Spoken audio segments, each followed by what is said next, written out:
gone to order the car for me. Oh, is he going to take you for a nice drive? He's going to send me away. Then have we got to part? I'm afraid so. It is a very painful parting.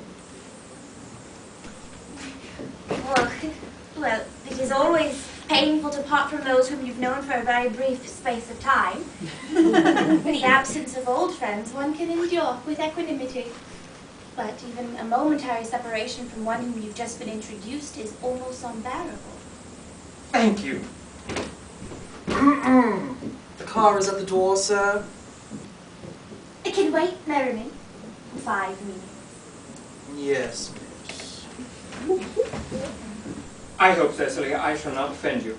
If I state quite frankly and openly that you seem to me to be in every way the visible personification of absolute perfection. I think your frankness does you great credit, Ernest. If you'll allow me, I will copy your remarks into my diary. Do you really keep a diary? Oh, I'd give anything to look at it, may I? No. You see, it is simply a very young girl's record of her own thoughts and impressions, and consequently meant for publication. When it appears in volume form, I hope you will order a copy. But pray, Ernest, don't stop. I delight in taking down from dictation. I have reached absolute perfection. You can go on. I'm quite ready for more.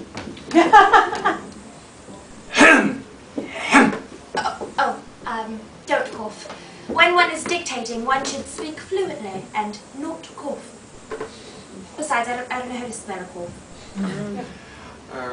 Cecily, ever since I first looked upon your wonderful and incomparable beauty, I have dared to love you wildly, passionately,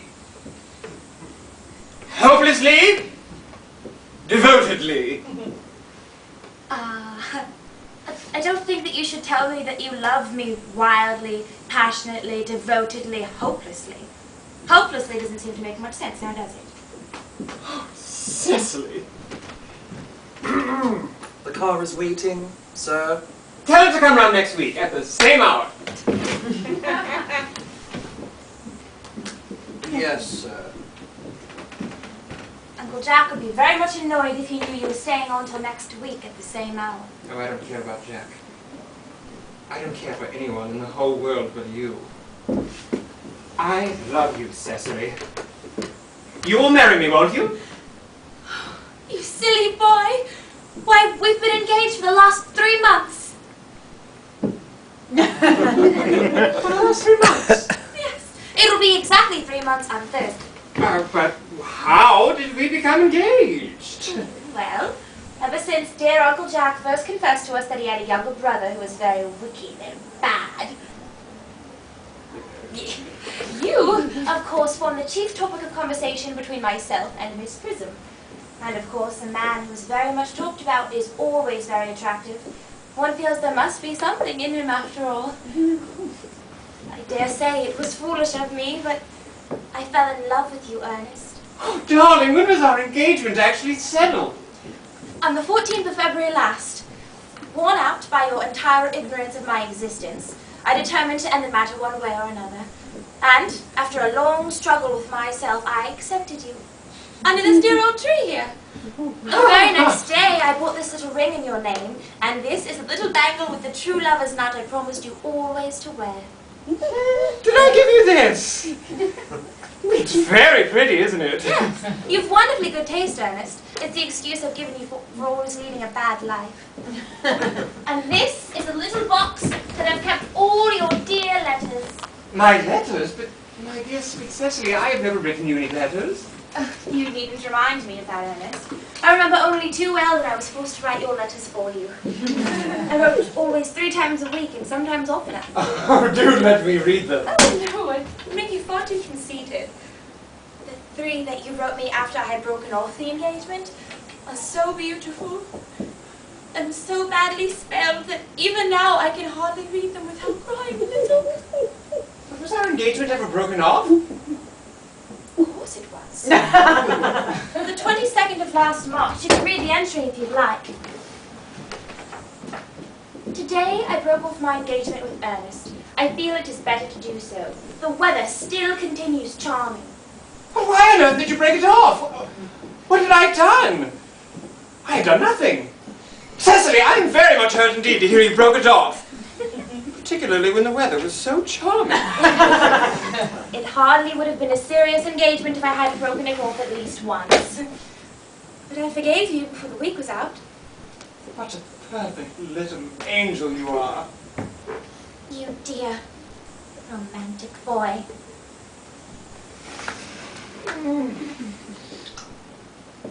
I hope your hair curls naturally, does it? Yes, with a little help from others. I'm so glad. You'll never break off our engagement again? I don't think I could break it off now that I've actually met you. Besides, of course, there is the question of your name. Yes, of course. You mustn't laugh at me, darling, but it has always been a girlish dream of mine to love someone whose name was Ernest. There's something in that name that inspires absolute confidence. But my I pity any old married woman whose husband is not called Ernest. You don't mean to say you couldn't love me if I had some other name? But what name? I mean, any name you like. Algernon, for instance. I don't like the name of Algernon. Well, my dear, sweet, loving, little darling, I really don't see why you should object to the name of Algernon. It's not at all a bad name. In fact, it's a rather aristocratic name. Half the chaps who get into bankruptcy court are called Algernon. Seriously, Cecily, if my name was Algie, couldn't you love me? I might respect you, Ernest. I might admire your character. But I don't think that I should be able to give you my undivided attention. Oh, Cecily. Your rector here is, I suppose, thoroughly experienced in the practice of all the rites and ceremonials of the church. Dr. Torsable is a most learned man. He's never written a single book, so you can imagine how much he knows. I must see him at once on a most important christening. I mean most important business. Oh! I shan't be away more than half an hour. Considering that we've been engaged for the last 3 months and that I've only met you today for the first time, I feel it rather hard that you should leave me for so long a period as half an hour. Couldn't you make it 20 minutes? I shall be back in no time. What an impetuous boy he is. I like his hair so much. I must enter his proposal in my diary. Miss Fairfax has just called to see Mr. Worthing on very important business, Miss Fairfax states. Is it Mr. Worthing in his library? He went over in the direction of the rectory some time ago. Oh, pray ask the lady to come here. And you can bring tea. Yes, miss. Miss Fairfax. I suppose one of the many good elderly women who's associated with Uncle Jack in some of his philanthropic work in London. I don't quite like women who are interested in philanthropic work. I feel it's rather forward of them. Miss Fairfax.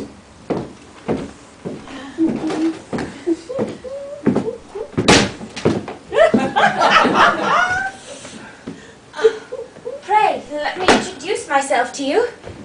My name is Cecily Cardew. Cecily Cardew. What a very sweet name.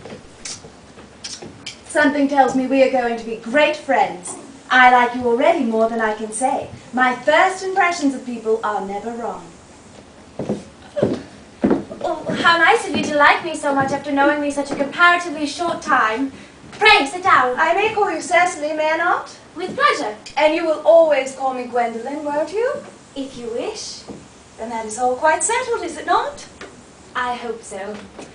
Perhaps this might be a favorable opportunity for my mentioning who I am. My father is Lord Bracknell.